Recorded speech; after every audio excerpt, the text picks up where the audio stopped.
Good morning from Montrose Alton St Andrew's Church, and welcome to our short thought for the day.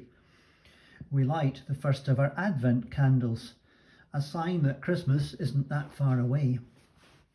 We all hope that this Christmas might be better than last, when restrictions were very tight and many weren't able to gather with family as they normally would, far less socialise with friends. So many of the usual celebrations associated with the season, religious and secular, simply didn't happen.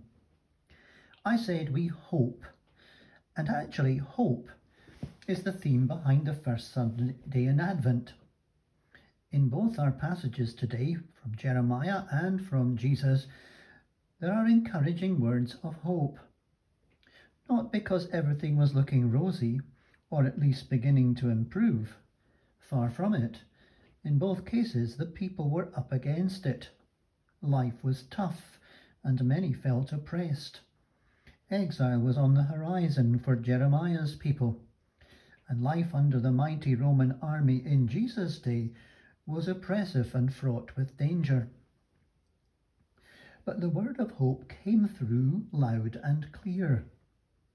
Not a promise of immediate respite, of problems solved, of a spiritual magic wand making everything right, but an assurance that God was working his purposes out for good, with them, in and through their troubles, changing hearts, minds and lives, so that they were increasingly in line with his plans and purposes, characterized by love, grace, forgiveness and trust.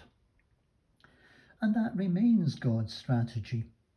He works with us where we are, not removing us from the rough and tumble of everyday life, but as he did at Bethlehem, coming among us as one of us in love and working with us and through us to shape our plans in line with his and blessing us through them.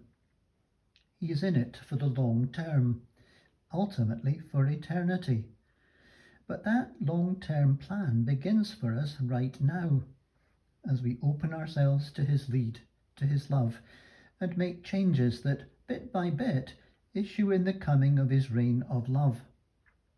God gives us hope, not for pie in the sky when we die, though heaven is a real encouragement, but hope that begins now as we embrace his presence and participate in his plans, long-term though they may be.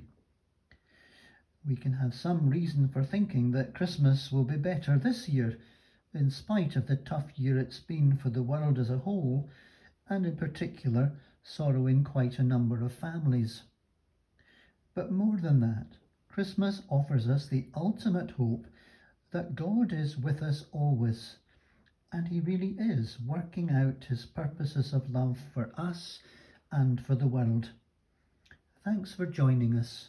May the Lord bless you. Amen.